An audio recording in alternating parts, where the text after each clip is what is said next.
अस्सलाम वालेकुम, मैं हूं रेहान तारिक और आप देख रहे हैं दस्तक। हुकूमत पाकिस्तान माली साल 2026-27 का वफाकी बजट कौमी असम्बली में पेश हुआ और अब मुल्क भर में इस बजट के माशी, सियासी और समाजी असरात पर बहस शुरू हो चुकी है। एक तरफ हुकूमत इसे माशी इस्तेहकाम से तरक्की की जानिब सफ़र का बजट करार दे रही है, जबकि दूसरी जानिब अपोजिशन जमातें और मुख्तलिफ माशी हल्के इस बात का जायज़ा ले रहे हैं कि आया ये बजट वाकई आम आदमी, कारोबारी तबके और मईशत को दरपेश चैलेंजेस का मौसर जवाब दे सकेगा या नहीं। दिलचस्प बात यह है कि बजट पेश होने से कबल ही हुकूमती इत्तेहादी जमातों के दरमियान इख्तलाफात की खबरें भी सामने आई, जिससे ये तासुर पैदा हुआ कि माशी फैसलों के साथ साथ सियासी महाज पर भी हुकूमत को कई इम्तहानात का सामना है। बजट से कबल सियासी मंजरनामे का एक अहम पहलू हुकूमती इत्तेहादी जमात पाकिस्तान पीपल्स पार्टी की नाराज़ी थी। वज़ीर दाखिला मोहसिन नकवी, इसहाक डार और तलाल चौधरी ने बिलावल भुट्टो को मनाने की कोशिश की, लेकिन वज़ीर ख़जाना मोहम्मद औरंगज़ेब की बजट पेशी के दौरान बिलावल भुट्टो अपनी नशस्त से उठकर चले गए। इत्तलात के मुताबिक पीपल्स पार्टी ने बजट साजी के अमल में मुनासिब मुशावरत ना होने पर तहफ़्फ़ुज़ात का इजहार किया और बाज़ माशी फैसलों पर अपने खदशात भी सामने रखे। गो कि इत्तेहादी हुकूमतों में ऐसे इख्तलाफात गैर मामूली नहीं होते, ताहम बजट जैसे अहम मरहले पर इत्तेहादी जमात की नाराज़गी ये ज़ाहिर करती है कि हुकूमत को सिर्फ माशी नहीं बल्कि सियासी इस्तेहकाम का चैलेंज भी दरपेश है। पाकिस्तान जैसे मुल्क में जहाँ माशी फैसलों के लिए सियासी इत्तफ़ाक़ राय इंतहाई अहम होता है, वहाँ इत्तेहादियों के तहफ़्फ़ुज़ात मुस्तक़बिल में बजट पर पार्लिमानी बहस को भी मुतासर कर सकते हैं। अब इस सब मंजरनामे से ये ज़ाहिर होता है कि पीपल्स पार्टी ये ज़ाहिर करना चाहती है कि गो कि वो हुकूमत की इत्तेहादी ज़रूर है, लेकिन वो हुकूमत का हिस्सा नहीं है, इसलिए बजट के असरात की ज़िम्मेदारी उस पर आयद नहीं होगी। बहरहाल हमेशा की तरह ऐवान में शोर शराबे, हुकूमत और अपोजिशन रहनुमाओं के दरमियान तल्ख कलामी और हाथापाई और अपोजिशन की जानिब से बजट की कॉपीज़ फाड़ने के माहौल में हुकूमत पाकिस्तान ने माली साल 2026-27 का वफाकी बजट कौमी असम्बली में पेश कर दिया है और इस बजट की पेशी से पहले वज़ीर आज़म ने वफाकी काबीना में इसकी मंजूरी दी और दौरान इजलास वज़ीर आज़म ने मुआशी सूरत हाल को खुशाइन करार दिया। वज़ीर से मुताल्लिक़ क्या गुफ्तगू की, ज़रा सबसे पहले उसकी एक झलक आपके सामने रखता हूँ। इन 2 सालों में महंगाई 38% से कम होकर सिंगल डिजिट में आई, मगर अब फिर चूँकि गल्फ में जो क्राइसिस है उसके नतीजे में फिर उसमें थोड़ा सा इजाफा हुआ। इसी तरीके से जो आपका जो बैंकों का पॉलिसी रेट है वो भी 22.5% से 11% पे आया है। ये भी मज़ीद इसमें कमी आती, मगर गल्फ क्राइसिस की वजह से इसमें भी हमें मुश्किलात का सामना करना पड़ा।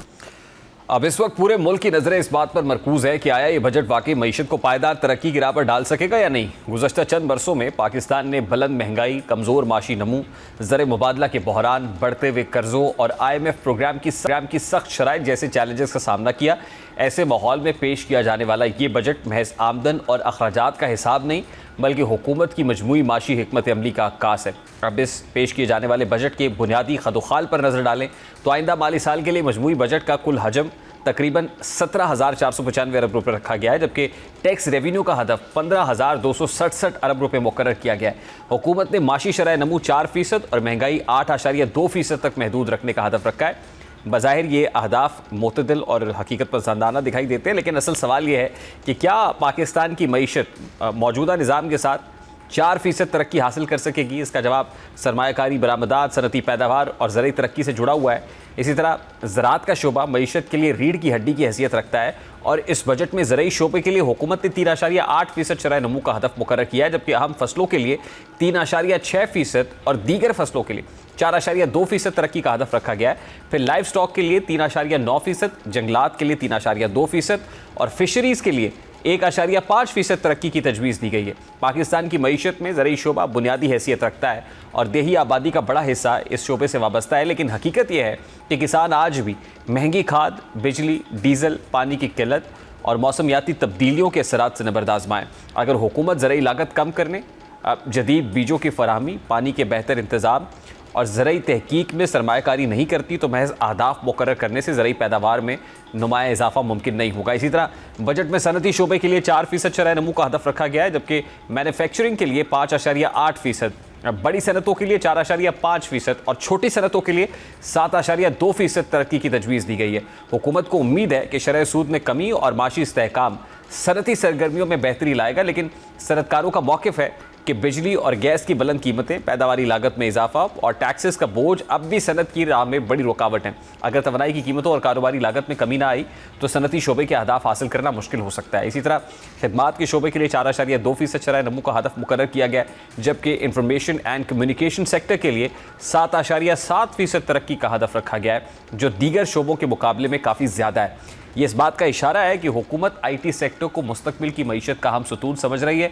दुनिया भर में डिजिटल मईशत तेज़ी से फैल रही है और पाकिस्तान के लिए भी IT बरामदात ज़र मुबादला कमाने का एक अहम जरिया बन सकती हैं। अगर हुकूमत फ्रीलांसर्स, सॉफ्टवेयर हाउसेस और टेक्नोलॉजी कंपनीज़ को सहूलतें फराहम करती है तो ये शोबा आने वाले बरसों में मईशत के लिए गेम चेंजर साबित हो सकता है।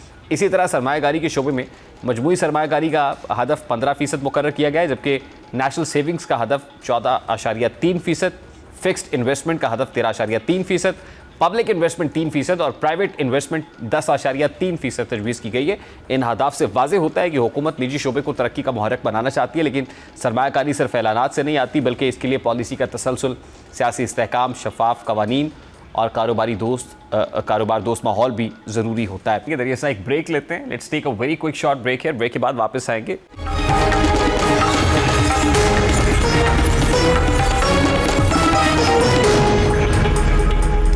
Welcome back. इस वक्त माहिर इक्तिसादी अमूर शकील रामे साहब हमारे साथ मौजूद है। अस्सलाम वालेकुम शकील रामे साहब, बहुत बहुत शुक्रिया आपके वक्त के लिए। शकील रामे साहब, आज वज़ीर ख़जाना मोहम्मद औरंगज़ेब साहब ने जो बजट वफाकी हुकूमत की तरफ से असम्बली में पेश किया है, how do you see the budget, how do you analyse it? क्या एक बैलेंस्ड बजट है? यही एक्सपेक्ट किया जा रहा था?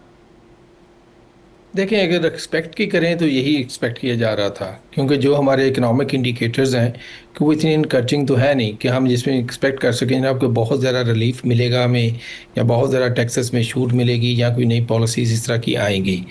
और जहाँ तक आप इसको देखना चाहें कि इसका यानी कि दूसरी तरफ से कि जो बजट क्या था, तो बजट में ज़्यादातर जो चीज़ें हैं कि वो हमें टैक्स के गिर्द नजर घूमती हुई नज़र आती हैं। हालांकि जो रीजनली जो कि एक टैक्स बजट पे जब पेश किया जाता है, जो तखमीने होते हैं आपके रेवेन्यू के और एक्सपेंडिचर्स के, और आपका रेवेन्यू जो होता है वो दो चीज़ों पर डिपेंड कर रहा होता है। एक होता है टैक्स वाला, एक होता है नॉन टैक्स में आपके पास प्रोडक्शन सेक्टर्स होते हैं, मतलब जिस तरह आपके स्टेट और इंटरप्राइजेज हैं या दूसरी कोई इंडस्ट्री है कि जो आपको पैसा कमा के देती है स्टेट को। वो टैक्स का जिसका हमें पता है कि सिर्फ टैक्स ही होता है जो हर जगह लगा हुआ होता है। और आजकल तो हमें ये नज़र आ रहा है कि गवर्नमेंट का जो मेजर फोकस अभी बन गया है कि वो टैक्स बढ़ाने पे है। बेशक उसकी जो बात ये करते हैं कि जनाब कि हमें IMF के प्रेशर में है या किसी में भी, मगर जो कि अभी मेजर फोकस नज़र आ रहा है वो टैक्स पे ही है। और जो दूसरी चीज़ है कि जिन सेक्टर्स में हमें टैक्स देना होता है उनकी भलाई के लिए क्या होना चाहिए। ज़ाहिर बात है जो टैक्स कहाँ से आएगा, एक तो सैलरी क्लास की हम बात करते हैं, दूसरा बिज़नेस की बात करते हैं, इंडस्ट्री है, बिज़नेस है, सारे लोग। अब उनको देखने वाली बात होती है कि उनके लिए क्या गवर्नमेंट पॉलिसीज़ बना रही है, जहाँ उसके लिए क्या सिस्टम डिवाइस कर रही है कि जिस वजह से उनके जन के कारोबार में एक बढ़ोतरी आएगी, या कि इंडस्ट्री का जो पहिया है वह तेज़ी से घूमेगा, या जो कि एग्रीकल्चर है उसमें उनकी जो प्रोडक्शन बढ़ाने में फैसिलिटेट करेगी, उनकी जो मार्केटिंग है, मार्केट्स हैं जहाँ उनकी सप्लाई चेन्स है उसमें कोई बेनिफिट होगा, जहाँ उसको मैनेज करेगी। तो सारी चीज़ें होती हैं। तो हमें जो मेजर भी नज़र आ रहा था यही नज़र आ रहा था कि टैक्स बढ़ाना है और किस तरह बढ़ाना है। ठीक है। और किन किन शोबों को आपको लगता है कि प्रेशर में लाया गया अल्टीमेटली, जहां से टैक्स रेवेन्यू कलेक्ट करना मकसूद है, और फिर जाहिर है इसका इम्पैक्ट एक आम आदमी के ऊपर क्या देख रहा है? देखें, टैक्स का जो भी स्लैब्स की बात की है इन्होंने, यानी कि सैलरी क्लास पे, अब देखें जो कि होते हैं कि अर्बन सेंटर्स में मोस्टली लोग सैलरी क्लास होती है। अब उनमें देखिए 6 लाख से इन्होंने उस पर टैक्स लगाना शुरू कर दिया है। अब इसके ऊपर बढ़ते जाएं तो आपकी जो कि टैक्स है वो बढ़ता ही जाएगा। अब देखें इनकी जो टैक्स बढ़ेगा और साथ साथ फिर वो इनडायरेक्ट टैक्सेस पे करेंगे लोग। जिस तरह आप कोई चीज़ खरीदने जाते हैं उस पर एक GST अलग है, या दूसरे किस्म के टैक्सेस हैं वो अलग हैं। फिर इसमें जो लेवीज़ है, पेट्रोलियम लेवी की जब हम बात करते हैं वो एक अलग चीज़ है। तो सारा कुछ जो चीज़ें हैं कि साथ साथ चल रही हैं। अब इनका क्या कहते हैं कि अब इनको जब एक तरफ से सैलरी पे टैक्स बढ़ रहा है, इन्होंने उनका एक कम किया, मगर वो इतना कम नहीं है कि हम जिसको कह सकें जनाब जो बहुत ज़्यादा कोई बेनिफिट दिया है। और दूसरा साथ जो कोई लेवी है पेट्रोलियम भी बढ़ा दिया। मेरा ख्याल कहता है जिस तरह कि उन्होंने इसको रिलैक्स करने की कोशिश की थी उससे ज़्यादा जो क्या इम्पैक्ट जो है वो लेवीज के थ्रू जो पेट्रोलियम की प्रोडक्ट्स हैं उसके थ्रू ज़्यादा उस पर पड़ जाएगा, स्पेशली छोटे तबके के लोगों पे। क्यों? क्योंकि जब आप पेट्रोल की प्राइस बढ़ाते हैं तो इसका मतलब ये है कि आपकी इलेक्ट्रिसिटी की भी है, ट्रांसपोर्टेशन की भी है, और बहुत सारी जो कास्ट इंडस्ट्री की कास्ट होती हैं वो भी बढ़ जाती हैं। और इस तरह आप इसको जो होती है कि इन्फ्लेशन को परमानेंट कर देते हैं। टैक्स को अगर आप बेशक आपने कम किया मगर उसकी तरफ दूसरी तरफ से अपने कान से पकड़ के उसी तरह निकलवाने की कोशिश की है। अब जब ये चीज़ें होंगी तो ज़ाहिर सी बात है कि आने वाले दिनों में महंगाई फिर बढ़ेगी। एक चीज़ दूसरी, अब पहले भी जो आपने महंगाई कंट्रोल कर रहे थे उसमें फूड इन्फ्लेशन को बड़ी हद तक कंट्रोल किया था, तो उसमें आपने फार्मर को उसकी सही प्राइस नहीं दी थी। मतलब जिस तरह लास्ट बात हो रही थी कि कास्ट ऑफ प्रोडक्शन तो ज़्यादा है मगर जो उसकी जो कि सेलिंग है उसकी जो कि हो रही है गंदम की वो लोअर प्राइसेस पे हो रही है। अगर आप किसान को मार के यानी कि उसकी यानी हक को मार के आप उसके इन्फ्लेशन को कम कर रहे हैं तो इसका कोई पॉजिटिव रिजल्ट नहीं आएगा। क्यों? क्योंकि हमारी जो कि 37 to 38% जो पॉपुलेशन है लेबर फोर्स जो है वो डायरेक्टली इसके साथ एग्रीकल्चर के साथ मुंसलिक है। अब इतनी बड़ी पॉपुलेशन के साथ जब ये चीज़ होगी तो इसका मतलब ये है कि आप उनकी परचेजिंग पावर को लोअर कर रहे हैं। परचेजिंग पावर लोअर होगी तो इसका मतलब ये है कि आपके मुल्क में पॉवर्टी बढ़ेगी। अच्छा शकील रामे साहब, लास्ट ईयर एग्रीकल्चर सेक्टर को बहुत अच्छा परफॉर्म नहीं कर सका, लार्ज स्केल मैन्युफैक्चरिंग जो सेक्टर है वो उस तरीके से अच्छा परफॉर्म नहीं कर सका, और फिर जाहिर है जो ग्रोथ के टारगेट सेट किए गए थे वो अचीव नहीं हो सके, और इस पर वज़ीर ख़जाना ने जब इक़्तिसादी सर्वे पेश किया है तो एतराफ़ किया है कि हम नहीं कर सके। तो अब जो ग्रोथ का टारगेट सेट किया गया है, ऑल्दो लास्ट ईयर से कुछ कम है लेकिन 4% है, जो लास्ट फाइनेंशियल ईयर के रवा माली साल भी अचीव नहीं हो सका है, तो कितना रियलिस्टिक देख रहे हैं और क्या उसको अचीव करने के लिए कोई इकदाम नज़र आ रहे हैं आपको? देखिए, जो हम पिछले साल का ग्रोथ रेट देखें 3.7 जो हम बात कर रहे हैं जो कि यानी कि एक्सपेक्टेशन जो उनके एस्टिमेट से उनसे कम है। पहली बात तो यह है कि ये भी एस्टिमेट है क्योंकि अभी जो फाइनल फिगर है वो 1-2 माह में आएंगे, उससे पता नहीं ये किस तरफ जाता है, कम होता है या ज़्यादा होता है। अगर हम इसी को मान के भी बात कर रहे हो तो जो भी इस इंडस्ट्री की जो सबसे ज़्यादा उनकी ग्रोथ है तो वो कहाँ से आ रही है? इंडस्ट्री में ऑटोमोबाइल्स की आ रही है या पेरेंट्स की और वीरिंग जो होती है सेक्टर उनकी आ रही है। अब देखें जो ऑटोमोबाइल्स है पिछले साल में हम देखा जब पेट्रोल की प्राइसें बढ़नी शुरू हुई थी तो उन लोगों ने इलेक्ट्रिक व्हीकल की तरफ जाना शुरू कर दिया। अब उनको ज़ाहिर बात है कि यकदम इतना बड़ा जब ऑर्डर आता है तो उसकी असम्बलिंग पे और सारा कुछ होता है, क्योंकि हमारे इंडस्ट्री यहाँ पर पाकिस्तान में कोई मैन्युफैक्चरिंग तो होती नहीं है कोई ऑटोमोबाइल, वो तो हम असम्बलिंग करते हैं। और ये भी एक हमारा बहुत बड़ा प्रॉब्लम है क्योंकि पिछले कई दहाइयों से जापान हमारे मुल्क में कोई मैन्युफैक्चरिंग के प्लांट नहीं लगा सका, वो असम्बलिंग प्लांट ही लगा रहा है। जब असम्बलिंग प्लांट मतलब होता है कि आपका बहुत बड़ा जो आपके रेवेन्यू का हिस्सा होता है वो इन मालिक मुल्क ले जाते हैं जहाँ से ये ऑटोमोबाइल आ रही है, जबकि जापान से आ रही थी। हमारा फंड रिजर्व का एक बहुत बड़ा हिस्सा जो है कि वो वहाँ जापान को चले जाता था। तो अभी भी वही बात है कि ऑटोमोबाइल से आ रही है, जहाँ जो सब्सिडी दी हमने इसको टेक्सटाइल सेक्टर को, उससे कुछ में ग्रोथ नज़र आ गई है। इसके टेक्सटाइल के सब सेक्टर अपैरल की तरफ से आ गई है। एग्रीकल्चर में भी देखें तो हमें जो मेजर ग्रोथ है वो लाइफ स्टॉक से नज़र आ रही है। अब लाइफ स्टॉक के डेटे की वैलिडिटी चेक करना एक बहुत बड़ी बात है, मगर हम खुश होना चाहिए कि चल लाइफ स्टॉक ने एक हमें पॉजिटिव शो करवाई। मगर जो मेजर क्रॉप्स हैं, अब देखिए उन्होंने मेजर क्रॉप्स में जिसका तो एरिया प्रोडक्शन बढ़ा दिया उसकी प्रोडक्शन बढ़ गई, और जिसका एरिया प्रोडक्शन कम कर दिया उसकी प्रोडक्शन कम हो गई। मासवाई चावलों के, अब ये भी कोई इतनी अच्छी ग्रोथ है जिसको हम कहीं सस्टेन कर सकें। मगर फिर भी मैं इस ग्रोथ को जो एग्रीकल्चर की ग्रोथ है इसको बड़ा अच्छा इसलिए बताता हूँ कि गवर्नमेंट ने कोई इतनी खास यानी कि फार्मर के हक में पॉलिसियाँ नहीं बनाई, बल्कि एंटी फार्मर एंटी एग्रीकल्चर पॉलिसियाँ चलती रही हैं। जब उनकी प्राइसेस सही नहीं मिलेंगी, जब उनकी यानी कि इनपुट प्राइसेस को भी मीट नहीं कर पाएंगे आपकी जो उनकी इनकम है, तो उनके लिए वो बड़ा ही मुश्किल लम्हात होते हैं। इसके बावजूद अगर सेक्टर ने ग्रोथ शो किया तो एक अच्छी ग्रोथ है। अब नेक्स्ट ईयर को चलते हैं, क्या हम इसी मोमेंटम ऑटोमोबाइल में ये मोमेंटम कायम रख सकेंगे या कहीं भी यही मोमेंटम हम अपने अपैरल्स में और टेक्सटाइल सेक्टर में ये कंटिन्यू रख सकेंगे? ये फंडामेंटल क्वेश्चंस हैं, क्योंकि अभी की जो ग्रोथ हमें नज़र आई है वो इन 2-3 सेक्टर से बेसिकली जो ट्रिगर हुई है इंडस्ट्री की जो ग्रोथ है, क्या हम इनको सस्टेन कर रखेंगे या हम प्रोडक्शन सेक्टर में यानी कि इंडस्ट्री में या एग्रीकल्चर में कोई नए इनिशिएटिव लेंगे कि जो इन सेक्टर की परफॉर्मेंस को इन्हेंस कर देंगे, जिसकी वजह से नेक्स्ट ईयर हम अपने क्या कहते हैं कि ग्रोथ रेट जो है उसको यानी कि 4% को टच कर सकें। तो ये फंडामेंटल क्वेश्चंस हैं सही। अभी भी। अब शकील आप सब एक कॉस्ट ऑफ एनर्जी बड़ा इंपॉर्टेंट इशू है, फिर उसके बाद जो इंटरेस्ट रेट है ये बड़ा इंपॉर्टेंट मामला है, जो दोनों ही जुड़े हुए हैं ज़ाहिर है इंडस्ट्रियलिस्ट के साथ, और इंडस्ट्रियलिस्ट जो है इन दोनों चीज़ों को देखता है when it comes to production. तो आपको ये दो फैक्टर्स कैसे नज़र आ रहे हैं? क्या ये कंड्यूसिव एनवायरनमेंट पैदा कर सकेंगे इंडस्ट्रियलिस्ट के लिए, प्रोडक्शन के लिए? फिर ज़ाहिर है जब अगर ट्रेड डेफिसिट का मामला है और हम कोई प्रोडक्ट्स बनाना चाहते हैं तो ऐसी जो इंटरनेशनल मार्केट में कम्पीट करें, वैल्यू एडेड गुड्स हों, तो क्या ये कंड्यूसिव एनवायरनमेंट पैदा कर सकेगा एक इंडस्ट्रियलिस्ट के लिए? नहीं देखिए, ये तो कहना मुश्किल, ये तो मुश्किल होगा। मगर दूसरी बात यह है कि गवर्नमेंट ने कुछ रिलैक्सेशन दी थी कि एक्सपोर्ट ओरिएंटेड इंडस्ट्री के लिए, कि जिसमें जो कि एनर्जी की कास्ट है उसको कुछ लोअर किया था। मगर फिर भी हमारे जो उसको लोअर करने के बावजूद भी हमारी जो एनर्जी की कास्ट है वो काफ़ी ज़्यादा है इंडस्ट्री के लिए। वो ये एक मेजर आप कह सकते हैं कि वजह ये भी है, हमारी कॉम्पिटिटिवनेस जो है कि ग्लोबल वो नहीं बढ़ पा रही, क्योंकि हमारी कास्ट ऑफ प्रोडक्शन बहुत ज़्यादा, स्पेशली जो कि एनर्जी की इनपुट कास्ट जो हम कहते हैं वो बहुत ज़्यादा होती है।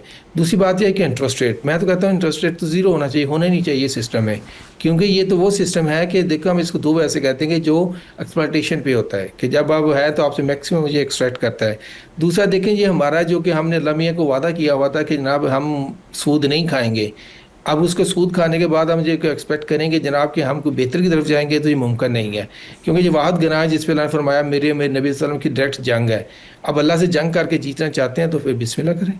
वो तो सर हमारा पूरा बैंकिंग सिस्टम ही इसके ऊपर खड़ा हुआ है। खैर ये तो बड़ी बात ठीक है ना, बट देखिए ना जरूरत हो जी होना पड़ेगी, यहाँ तो आप अल्लाह मियाँ से कमिटमेंट ना करें, या कमिटमेंट की है तो फिर उसको पूरा करें। ठीक। ओवरऑल सर इस बजट के अंदर एक आम आदमी के लिए, क्योंकि यहाँ पे हमने इन्फ्लेशन का जो नंबर है वो भी देखा है 8 पॉइंट समथिंग है, तो ये जितनी सारी चीज़ें हैं ज़ाहिर है अल्टीमेटली तो इन्फ्लेशनरी प्रेशर तो एक बार फिर आता हुआ नज़र आ रहा है सर। तो इसको केटर करने के लिए, काउंटर करने के लिए गवर्नमेंट के पास क्या है? देखिए काउंटर करने का तो अभी कोई इतनी इनके पास कैपेसिटी नहीं है, क्योंकि ज़्यादा तो हमारे पास क्योंकि जो इम्पोर्टेड लेवीज इन्फ्लेशन है सर। नहीं इम्पोर्टेड नहीं, हमारी अपनी भी है। मतलब लेकिन जो लेवीज़ हैं, जो पेट्रोल पे लगाया हमने, ये कोई इम्पोर्टेड नहीं है, ये हमने खुद इतना ज़्यादा लगाया हुआ है इस पर। एक चीज़, दूसरा फिर जो इन्होंने दूसरे टैक्सेस गवर्नमेंट ने कहा है कि आपने टैक्स कलेक्शन बढ़ानी, मैंने 1500 अरब के करीब बढ़ानी है, जो IMF ने हमें कहा है 1500 अरब के करीब। अब उसी के लिए भी देख रहे हैं, हम नज़र आएगा हमें कि ये और टैक्सेस भी लगेंगे, क्योंकि अभी तो ये एक बजट पेश किया गया, अभी नेक्स्ट मंथ्स में भी हमें नज़र रखनी पड़ेगी कि उस शॉर्टफॉल को पूरा करने के लिए ये गवर्नमेंट क्या करेगी। इस साल जैसा शॉर्टफॉल को पूरा करने के लिए गवर्नमेंट लेवी लगाया, इसको कैरी ऑन भी करेगी, मगर नेक्स्ट ईयर का जो शॉर्टफॉल होगा टैक्स रेवेन्यू में, उसको पूरा करने के लिए किस किस तरह के टैक्सेस आएंगे, नए आएंगे। तीसरी चीज़, अगर फार्मर ने क्या इनकार करते जनाब जी हम अपनी जो प्राइसेस हैं, जो क्वालिटी है, हम लोअर प्राइसेस पे नहीं बेचते, एटलीस्ट हमारी जो कि कास्ट ऑफ प्रोडक्शन है उससे 1% 2% ज़रा मुनाफे पे हो, तो दूसरी तरफ से फूड इन्फ्लेशन फिर बढ़ जाएगी, क्योंकि अभी तो मैनेज्ड है ना फूड इन्फ्लेशन जो है। तो मुझे ये लगता है कि हो सकता है कि इस पर काफ़ी ज़रा कुछ चीज़ें अभी हमें वेट करनी पड़ेंगी और ज़्यादा मुश्किल चीज़ें भी हों आने वाले दिनों में। और उन मुश्किल चीज़ों से क्या मुराद है सर? इन्फ्लेशन बढ़े या नए टैक्सेस आएँ। अभी मजीद किन किन सेक्टर्स के ऊपर जो है आप समझते हैं कि मेजर हिट होगी टैक्सेस की? एक सैलरीड क्लास की तो आपने बात की, और आपको क्या लग रहा है सर कहाँ कौन जनरल सेल्स टैक्स है, अभी कुछ चीज़ों में जनरल सेल टैक्स लगा देंगे, कुछ चीज़ों में एग्जम्पशन दी हुई है ना, वो उस पर कहेंगे जी हमने ख़त्म कर दिया, नया टैक्स लगाना होगा, कहीं नई किसी पे लगाना होगा जनरल सेल टैक्स, वो कहेंगे तो एग्जम्पशन दिया इसको ख़त्म कर दें, या कुछ चीज़ों पर कमांड आ जाएगी। फिर जो कि नेसेसिटी की जो चीज़ें होती हैं, और रिटेलर की बहुत ज़्यादा बात होती है हर दफ़ा, रिटेलर को जो है वो देखिए बिजनेसमैन तुम्हारा टैक्स बहुत कम वो तो देने को तैयार ही नहीं है। इसी वजह से तो सैलरी क्लास पे सबसे ज़्यादा बर्डन आता है, वो कहते हैं जो हमसे ना लो और किसी और से ले लो। ठीक, तो अल्टीमेटली ज़ाहिर है पॉलिटिकल कैपिटल लूज होने का खतरा भी रहता है वहाँ पे। सैलरीड क्लास तो एक आम एक इनोसेंट सा तबका है ना, जिससे आप कर लेते हैं उसके ऊपर आवाज़ भी नहीं उठती। ये जो डेमोक्रेसी ना बड़ा खूबसूरत खेल है। आज ये चलेंगे, कल कोई और आ जाएगा, वो कल जो आएगा वो 5 साल यही गर्दानता रहेगा पिछली गवर्नमेंट ने ये अच्छा नहीं किया, फिर लोग उसको भी जब निकाल देंगे उसकी परफॉर्मेंस, फिर यही आ जाएंगे, फिर ये गर्दानेंगे वो अच्छा नहीं कर रहा था। तो ये लोगों को एक लॉलीपॉप है, चेंज ऑफ गवर्नमेंट की जो बात करते हैं। तो मेरा तो इस यानी सिस्टम पे यानी फंडामेंटली ये सिस्टम से एतराज़ है कि ये डेमोक्रेसी जो हमारे इधर राइज है या दुनिया में जो कहते हैं लिबरल डेमोक्रेसी, मुझे तो इससे फंडामेंटली इख्तलाफ है। ये आपको सस्टेनेबिलिटी देती नहीं, ना किसी को काउंटेबल बनाती है। वो कहते हैं जी वाम काउंटेबल करेगी, नेक्स्ट ईयर में विनिंग वोट देगी, ये कोई काउंटेबिलिटी नहीं। भी काउंटेबिलिटी आप उन एक्शन की करें जिन पर डिलीवर नहीं कर सके।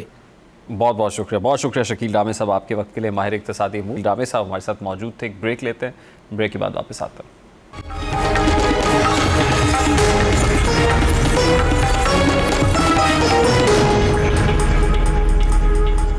वफाकी बजट आ चुका और बजट का एक अहम पहलू बैरूनी शोबे से मुताल्लिक अहदाफ हैं। और जैसा कि हुकूमत ने आइंदा माली साल के लिए बरामदात का हदफ 32 अरब 90 करोड़ डॉलर जबकि दरामदात का हदफ 70 अरब डॉलर मुकर्रर किया है, इसके नतीजे में तिजारती खसारा तकरीबन 37 अरब डॉलर रहने की तवक्को है। फिर इसी तरह तरसीलात ज़र का हदफ 42 अरब 40 करोड़ डॉलर जबकि करंट अकाउंट खसारे का हदफ 3 अरब 60 करोड़ डॉलर रखा गया है। ये आदाद शुमार जाहिर करते हैं कि हुकूमत बैरूनी खातों में इस्तेहकाम बरकरार रखने की कोशिश कर रही है। ताहम सबसे बड़ा सवाल बरामदात का है, क्योंकि किसी भी मईशत की असल ताकत उसकी बरामदी सलाहियत होती है।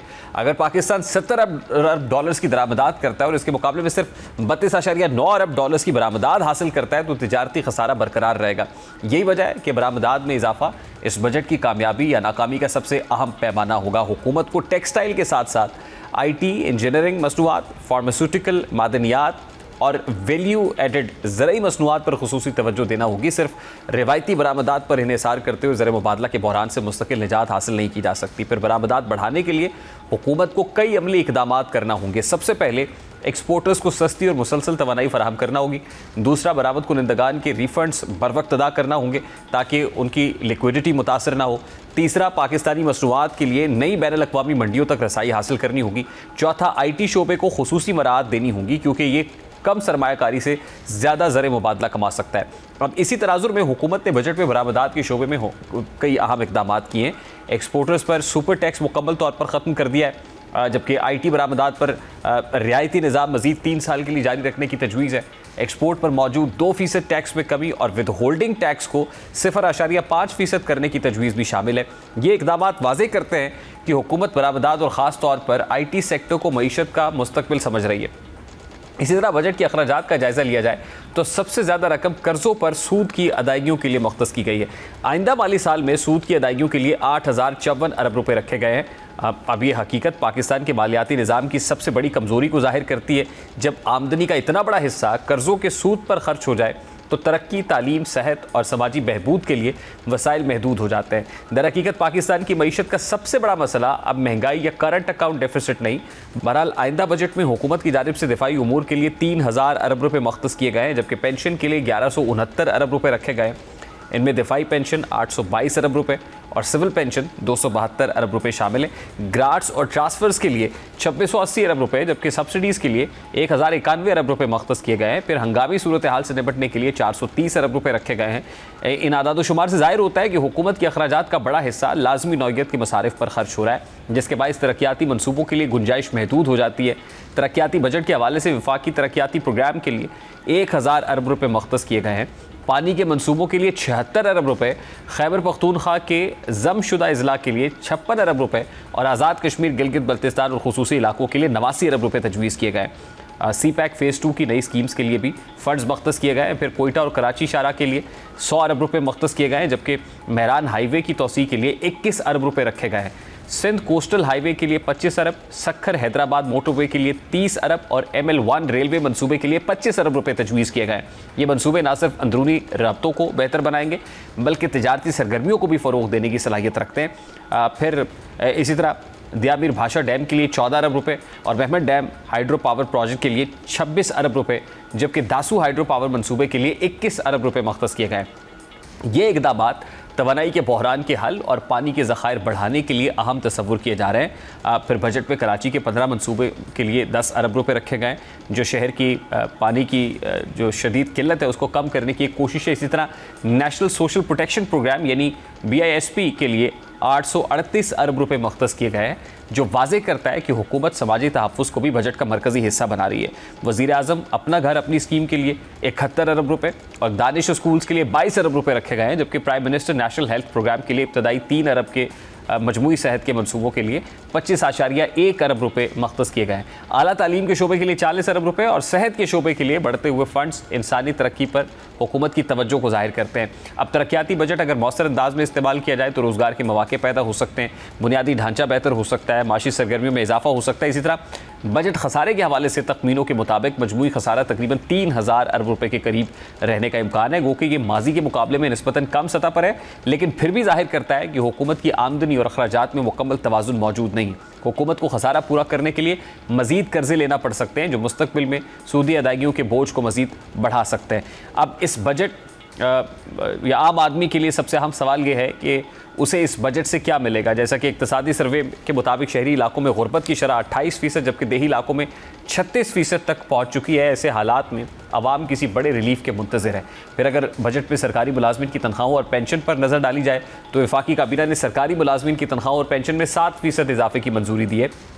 तहम महंगाई की हालिया सतह को देखते हुए बहुत से माशी माहिरीन इस इजाफे को महदूद करार दे रहे हैं। तनख्वाहदार तबका गुज़श्ता चंद बरसों में सबसे ज़्यादा टैक्स बोझ बर्दाश्त करने वाला तबका रहा है, इसलिए हुकूमत ने मुख्तलिफ इनकम टैक्स स्लैब्स में नरमी और तकरीबन 50 अरब रुपए के रिलीफ पैकेज की तजावीज़ शामिल की हैं। और इस हवाले से जो तनख्वाहदार तबका है उसके लिए इस बजट में कुछ अहम तब्दीलियाँ की गई हैं। मुख्तलिफ आमदनी स्लैब्स में टैक्स शरों में कमी की गई है। ख़ासतौर पर 22 से 23 लाख आमदनी वालों के लिए शरह 23% से कम करके 20% कर दी गई है। 32 से 41 लाख आमदनी वालों के लिए शरह 30% से 25% और 41 से 56 लाख के लिए 29% टैक्स की तजवीज़ शामिल है। सुपर टैक्स को 10% से कम करके 8% करने की तजवीज़ भी सामने आई है, जबकि तनख्वाहदार तबके पर 9% सरचार्ज में कमी भी शामिल है। ये इकदामात इस बात की निशानी है कि हुकूमत मिडिल क्लास पर टैक्स बोझ कम करने की कोशिश कर रही है। फाइलर्स के लिए जायदाद पर विदहोल्डिंग टैक्स में भी कमी की गई है, जबकि बैरून मुल्क क्रेडिट या डेबिट कार्ड के इस्तेमाल पर टैक्स 5% से कम करके 0.5% कर दिया गया है। अभी एक ब्रेक लेते हैं, ब्रेक के बाद वापस आएंगे, इस पर मज़ीद बात करेंगे।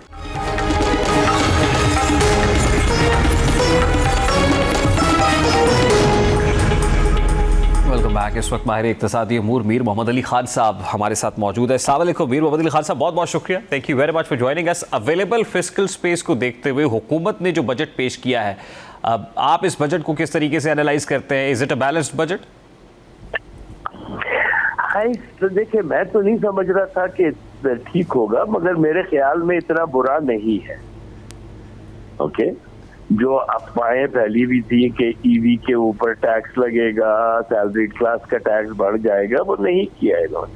मगर एक बात याद रखिए, हम मखरूज मुल्क हैं और हम IMF के शिकंजे में फंसे हुए हैं, तो हम उतना अच्छा बजट दे ही नहीं सकते उनकी इजाजत, IMF की इजाजत के बगैर। और IMF को बुरा ना समझे, IMF एक बनिया है। बनिया जब कर्जा देता है तो चाहता है कि कर्जदार इतना खुद कफील रहे कि हमारे पैसे वापस करता रहे, तो वो हमसे टैक्सेस का मुतालबा करते हैं, दूसरी चीजों का मुतालबा करते हैं। मगर इस बजट में देखिए, NFC से भी बहुत से पैसे प्रोविंसेस ने वापस किए हैं करके। बस अब ये देखना है कि वफाक वो पैसे कैसे खर्च करती है, और बाकी तो सब most of the subjects are provincial subject. तो देखते हैं क्या कैसा है, इस पे क्या और तजावीज़ आती है। आज तो बस देखिए मीर मोहम्मद अली खान साहब, as far as the IMF is concerned, तो जाहिर IMF भी तो चाहता है कि इकोनॉमी में फिस्कल डिसिप्लिन आए। इंटरनेशनल क्रेडिटर है, लेंडर है, वो भी चाहता है कि डिसिप्लिन रहे इकोनॉमी। दूसरी चीज़ ये है कि जाहिर है NFC के तहत NFC इंटैक्ट भी है और उसमें बगैर किसी तरमीम के रद्दबदल कर भी दी गई है कि सूबों से शेयर ले लिया गया है। अब दो चीज़ें तो वफाक करता है जो बार बार बताता है, और वो ये कि एक्सटर्नल डेट सर्विसिंग के लिए उसको पैसे चाहिए हैं, दिफाई बजट के लिए उसको पैसे चाहिए हैं। उसके अलावा इन फंड्स को अब कैसे यूटिलाइज वफाकी हुकूमत कर सकती है, जिसके लिए बड़ा टैक्टफुली उन्होंने ये स्पेस क्रिएट की है। बिल्कुल सही, आप बजा कह रहे हैं, बिल्कुल बजा कह रहे हैं। और थोड़ा सा फिस्कल रूम भी इनको मिला है। डेट सर्विसिंग में कोई 90% हमारा खर्च हो रहा था रेवेन्यूज का, इंटरेस्ट रेट नीचे आया है तो मेरे ख्याल पे 54% हमारा अब रेवेन्यूज का खर्च होगा डेट सर्विसिंग में। तो हमें काफी सारा रूम मिला है, तो बेहतरी लानी है। और जैसे आपने कहा कि जो रिफॉर्म्स IMF डिमांड करती है ना, वो हमें IMF के प्रोग्राम में जब हम नहीं होते हैं तो हम उसको क्यों नहीं करते ये रिफॉर्म? हम जबरदस्ती रिफॉर्म्स क्यों करते हैं? हमें वैसे ही रिफॉर्म्स करने चाहिए। प्लस हमारे पास एक 5 साल और 10 साल की इकोनॉमिक पॉलिसी होनी चाहिए जो पार्लियामेंट से रैटिफाइड हो, कि जिसमें से 25 या 30% आप चीजें अगली हुकूमत भी आके चेंज नहीं कर सकती। तो आपके पास चंद चीजें ऐसी होनी चाहिए इकोनॉमी की कि कोई प्राइम मिनिस्टर आके उसको रिवर्स ना कर सके। हमारे यहाँ सबसे बड़ा प्रॉब्लम्स है वो 2 है, एक एड हॉक पॉलिसी और एक नई गवर्नमेंट आके पुरानी गवर्नमेंट की जितनी इकोनॉमिक पॉलिसीज होती है मोस्टली इसको इरेज कर देती है। तो अल्लाह बेहतर करेगा पाकिस्तान के लिए इंशाअल्लाह। मेरी एक्सपेक्टेशंस यही है कि जाहिर है इतने जितना रूम मिला है पाकिस्तान को, फिस्कल रूम जितना है उसी में वो जितना कर सकते हैं। बिल्कुल सही। लास्टली मीर मोहम्मद अली खान साहब, देखिए बजट तो आमदनी और अखराजात का तकाबुल है। इस बजट को देखते हुए आपको ज़ाहिर है एक तो आमदनी का जरिया टैक्सेस है, दूसरा नॉन टैक्स रेवेन्यू है। आपको क्या लग रहा है आमदनी के लिए हुकूमत ने क्या मेजर्स लिए हुए हैं और क्या अखराजात में कमी होती भी नज़र आ रही है आपको? नहीं, मुझे अखराजात में कोई कमी होती भी नजर नहीं आ रही। ऑस्टेरिटी को हर हुकूमत ने मजाक बनाया हुआ है। कहते हैं कि हम 6 महीने तक तनख्वाह नहीं लेंगे। भाई आपकी तनख्वाह है कितनी? 3 लाख है, 4 लाख है, आप 28 करोड़ महीने के बचा रहे हैं। आपका जो दूसरा बजट है, आप हजार गाड़ियां FBR के लिए ले रहे हैं। आपका मिनिस्टर जब निकलता है तो 70 करोड़ में साथ घूम रहे होते हैं, 6 लैंड होती है, दूसरी चीजें होती है। आप असल चीज ऑस्टेरिटी वहां पर है, नए प्लेन्स ना खरीदे आप, ऑस्टेरिटी वहां पर है। असल ऑस्टेरिटी मोटी मोटी चीजों पे है, विंडो वॉशिंग के ऊपर नहीं है पाकिस्तान में। दूसरी चीज FBR के अंदर क्या रिफॉर्म लाए हैं आप? देखिए पाकिस्तान में टैक्स देने से कोई नहीं डरता, FBR से डरते हैं। तो आप ह्यूमन इंटरेक्शन को खत्म करके आर्टिफिशियल इंटेलिजेंस बेस्ड असेसमेंट क्यों नहीं कर देते FBR के अंदर? दुनिया की सबसे बड़ी टैक्स कलेक्शन एजेंसी जो है वो इंटरनल रेवेन्यू सर्विस है और उनके 97% बिजनेसेस और इंडिविजुअल की जो टैक्सेस की असेसमेंट होती है वो AI बेस्ड है। हम 40% इस साल कर ले, 45 अगले साल कर ले, 10 साल में तक पहुंच जाए। आप देखिएगा कितने लोग टैक्स देना शुरू हो जाएंगे, कितने बिजनेसेस टैक्स देना। और FBR में हम सबको पता है कि जो मिडिलमैन होता है, अगर आपका 100 रुपए का टैक्स है तो वो कहता है आप 40 कर दे, 10 मुझे दे दो। बिल्कुल सही। तो ये सबको पता है। मीर मोहम्मद अली खान साहब, मुझे प्रोग्राम को क्लोज कर वक्त तमाम हुआ है। बहुत बहुत शुक्रिया मीर मोहम्मद अली खान साहब, माहिर इक़्तिसादी अमूर हमारे साथ मौजूद थे। वफाकी बजट पेश कर दिया गया है, अभी ईवान में पेश हुआ है, इसके ऊपर बहस होनी है और जाहिर है ईवान में पेश होने से मंजूरी तक अभी बहुत सारे ऐसे मराहिल हैं जो तय करना बाकी है। इस दौरान एक पॉलिटिकल एस्पेक्ट भी है, जाहिर है पीपल्स पार्टी कुछ नाला नज़र आती है, तहरीक पेश की जाएंगी, कौन सी चीज़ें हैं जो अप्रूव होती हैं, कौन सी बहस के बाद जो है रिजेक्ट कर दी जाती हैं, ये सब कुछ अभी देखना बाकी है। लेकिन इस बजट में आम आदमी के लिए क्या है, ये कुछ देर से ही, हमेशा बजट आता है उसके इम्प्लीकेशंस आम आदमी पर क्या होते हैं ये अल्फाज का गोरख धंधा नहीं बता सकता, practically it takes time. Programme के वक्त अपने इख्तिताम को पहुंचा, आपसे मुलाकात होगी इंशाल्लाह अगले हफ्ते। अपना रखिए ख्याल, अल्लाह हाफ़िज़।